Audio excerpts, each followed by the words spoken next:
It is 3 in the morning, and National Security Advisor just said the words worst-case scenario. You are the President of the United States, and you are standing in the Situation Room in your pajama bottoms and a borrowed jacket, because nobody hands you time to get dressed properly when the power grid across 4 states goes dark simultaneously. Screens around the room show cities losing electricity in real time, and a hostile foreign power is denying involvement in a tone nobody in this room finds remotely convincing. Your Chief of Staff, Marcus, slides a folder in front of you that outlines exactly 3 options, none of them good. Somewhere above your head, several thousand feet up, aircraft are being quietly redirected. Somewhere in your own chest, a very small, very human part of you is thinking about how, 11 years ago, your biggest crisis was a pothole outside a primary school. You do not know yet how the night ends. You only know that every single decision that got you to this room, started with a folding table outside a supermarket, is about to matter more than you ever imagined it would. Pull back. But to understand how a woman who once lost a city council election by 11 votes ends up making decisions like this one, you need to go back, all the way back to level 1. Level 1, city council. You are 31 years old, standing behind a folding table outside a supermarket, handing out flyers nobody asked for and several people actively avoid making eye contact with. Your entire campaign budget is $400 and a box of homemade cookies your mother insisted on baking. Your opponent for the city council seat is a man who has held it for 16 years and campaigns almost entirely on a promise to finally fix the pothole outside the primary school. You beat him by 11 votes, largely because you are the only candidate who actually shows up to the emergency town meeting about a family of geese that has taken up residence in the municipal fountain and refuses, on principle, to leave. A volunteer named Marcus Bell shows up on your very first day in office holding a clipboard, a suspiciously large coffee, and opinions about your public speaking that he does not wait to be asked for before sharing. You do not know it yet, but you have just met the person who will still be standing next to you, 20 years and 5 job titles later, in a room with far higher stakes than a fountain full of geese. Your mother, watching from the 3rd row at your swearing-in, cries through the entire 2-minute ceremony and later insists loudly and anyone nearby that she always knew you were destined for great things, a claim nobody in your family actually remembers her making before that exact afternoon. Marcus's coffee order, you learn within the first week, never actually changes regardless of the hour, the crisis, or the size of the office he happens to be standing in at the time, a small consistency that becomes, over the following 20 years, oddly reassuring. Daniel proposes to you exactly 4 days after that first narrow city council victory, joking afterward that he figured he had better lock things down early, before your ambitions genuinely outgrew his own considerably more modest classroom, a joke that has aged, by his own admission, extremely poorly given everything that follows. The geese, for what it is worth, are eventually relocated to a nearby pond by the Parks Department, a resolution that takes considerably less time than most of the legislation you pass over the following 2 decades. Before you go further, if stepping inside history like this is what you're here for, subscribe to POV Chronicles right now. Every story on this channel puts you inside a real moment from the past, researched carefully and brought to life with careful cinematic detail. Now, back to the story. Level 2, State Legislature. You in a seat representing your district, and your husband, Daniel, a school teacher with a talent for keeping you honest, jokes that your new office is technically larger than your old one, though it still smells faintly of the previous occupant's 40 years of cigars. Marcus becomes your chief legislative aide, largely by simply refusing to leave when your term on the council ends. He has a talent for reading a room full of politicians and telling you, in a single sentence, exactly which of them are lying to your face. Your first major bill fails by 2 votes, and you spend the drive home in complete silence until Daniel points out gently that you have technically now lost at every single level of government you have ever run for, which somehow makes you laugh the first time in a week. Level 3, Governor. Your first term is defined by a flood that puts nearly a third of the state underwater, and you spend 11 consecutive days in rubber boots instead of any of the outfits your communications team had actually prepared for you. Daniel brings you dry socks personally on day 6, which your approval rating apparently appreciates considerably more than any speech you give that entire month. Marcus, now unmistakably your closest advisor, develops a habit of ending every difficult briefing with the exact same phrase, "Worse things have happened in worse fountains," a joke from your city council days that has somehow survived 3 separate job titles and an entire natural disaster without losing any of its power to make you laugh at exactly the wrong and exactly the right moments. You are reelected by the widest margin in the state's history, and Marcus tells you plainly, over takeout containers at midnight, that you are either about to run for Senate or about to regret not doing it for the rest of your life. A local news reporter asks Marcus, only half joking, whether he actually enjoys his job or simply cannot bring himself to leave you unsupervised in a room full of politicians, and he answers, entirely seriously, that it is genuinely both at once.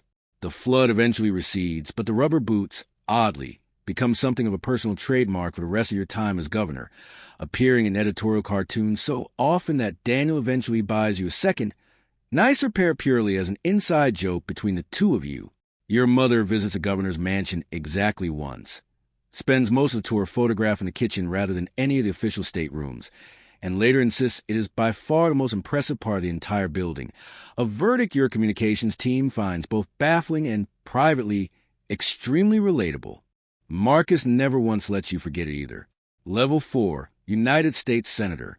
You arrive in Washington, and within your first month, you discover that the building itself seems designed specifically to make junior senators feel as small as physically possible.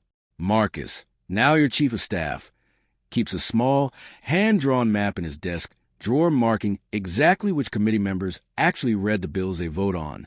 The list, he tells you, is shorter than you would like, and considerably shorter than most of those senators would ever admit publicly. You spend 6 years building a reputation as someone who reads every page of every bill herself, a habit that occasionally puts you in rooms until 2 in the morning and occasionally saves an entire piece of legislation from a mistake nobody else caught. Daniel takes to leaving sticky notes inside your briefing folders, mostly terrible puns, occasionally genuinely useful reminders about which senator's birthday you have forgotten 2 years running. Level 5, the campaign. Running for president turns out to be less like an election and more like an extremely long, extremely public argument conducted from the back of a bus. You lose your voice in Iowa. You gain what the press unkindly calls a permanent squint from 300 consecutive days of outdoor rallies. A national television anchor asks you, live, whether you have any regrets about your time in politics, and you answer, without thinking, that you deeply regret ever losing that first pothole argument to a family of municipal geese, a clip that ends up outperforming your entire policy platform online within 24 hours.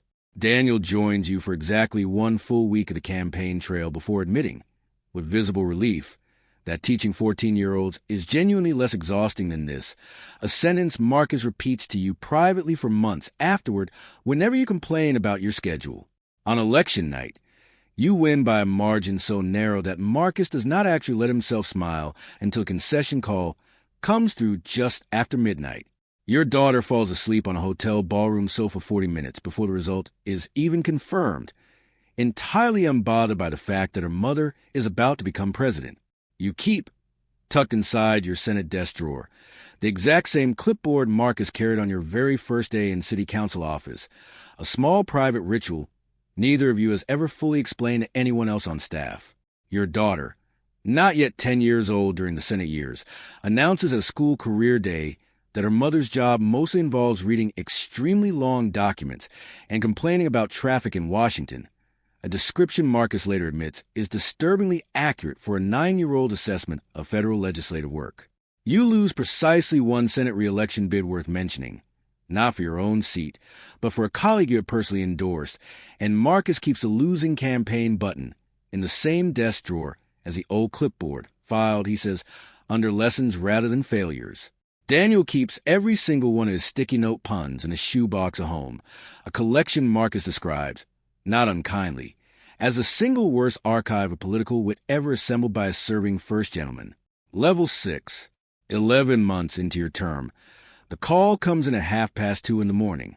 A coordinated attack has taken down power across 4 states simultaneously, hitting hospitals, water treatment plants, and financial systems within the same 6-minute window. Intelligence points toward a rival global power. That power is predictably denying everything. You are in the Situation Room within 11 minutes, hair barely brushed, wearing a borrowed jacket that technically belongs to Marcus, who does not mention it and probably never will. The screens around the room map outages spreading city by city, faster than anyone in the room can fully process. Your national security advisor lays out 3 options. One risks immediate military escalation. One risks doing nothing while millions of people lose access to clean water and emergency services. The third sits somewhere in between, dependent entirely on a diplomatic back channel that may or may not still be open at this exact hour. Marcus catches your eye across the table, the same look he gave you the night of that 11-vote city council victory, 20 years and an entire lifetime ago. Daniel is 3 floors above you, awake.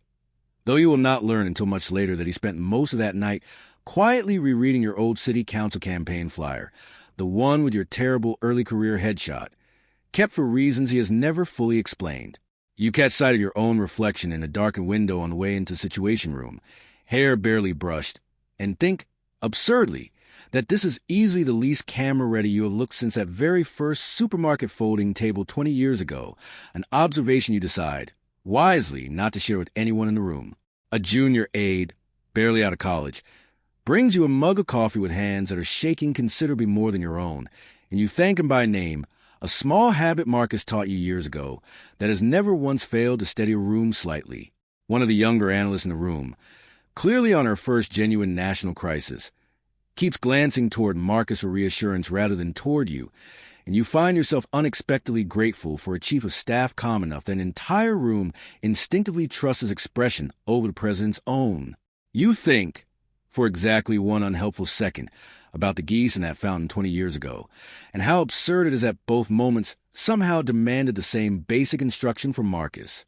Stay calm, read the room, and do not let anyone see your hands shake. You choose the third option, the diplomatic channel, gambling that a narrow window of restraint buys more than an immediate show of force ever could. It is, Marcus tells you afterward, the single longest 11 minutes either of you has ever sat through, city council fountain disputes included. The back channel holds. Barely. Word comes through just before 4 in the morning that the attack is being walked back, framed publicly as a technical malfunction that satisfies absolutely nobody in the room, but ends the immediate crisis regardless. Power begins returning to the first affected city within the hour. You do not celebrate. Nobody in the Situation Room does. You simply sit, hands finally still on the table in front of you, aware for the first time in 6 hours that your own heartbeat has been hammering the entire time, without you noticing. Marcus sits down heavily in the chair beside you, still wearing his jacket, which you are apparently still wearing. Neither of you says anything for a long moment. Then he says quietly that he still has the original clipboard from your first day in office, and that he is fairly certain neither of you saw this particular Tuesday coming 20 years ago over a supermarket folding table. You almost laugh.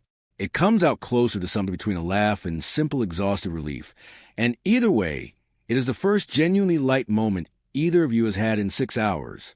Somewhere down the corridor, you can hear a member of the night staff quietly making coffee for the entire room, unasked and unthanked in the moment. Though Marcus makes a point of personally thanking her by name before the sun is fully up, a small gesture that says more about him than any title he has held in the last 20 years. Your daughter, you learn much later, spent that same night camped on the floor outside her own bedroom, rather than sleeping, insisting to the Secret Service agent posted nearby that she simply wanted to be close to the stairs, in case her mother needed her for anything at all. The diplomatic channel, you learn afterward, very nearly failed twice in those 11 minutes, saved each time by a career Foreign Service officer whose name you make absolutely certain to learn and thank personally before the week is finished. By the time the last screen in the Situation Room finally shows full power restored across all 4 states, close to 5 hours have passed, though it will take you considerably longer than that to fully believe the crisis is actually over. You mean it. By sunrise, the immediate crisis is over, though the paperwork, the briefings, and the congressional hearings will occupy the next several months. You finally shower, change out of Marcus's jacket, and find your daughter already awake, eating cereal at the family breakfast table as though the entire night simply did not happen for her at all, which mercifully it did not. Your approval ratings, when the numbers eventually come in, barely move either direction, which Marcus insists is actually the best possible outcome for a crisis nobody ever wanted to have in the first place. Years later, long after you have left office, you keep exactly one memento from that night on your desk. Not a flag, not a framed photograph, the old campaign flyer, terrible headshot, and all, the one Daniel kept for reasons you finally understand completely. If a story like this is what you come to POV Chronicles for, subscribe right now. Step into the next one with us. Hit like if that 11-minute decision, with a whole country waiting on it, hit you the way it hit us researching it, and drop a comment below. First, which option would you have chosen in that room? Second, let us know where in the world you're watching this from. Marcus, for the record, keeps the jacket.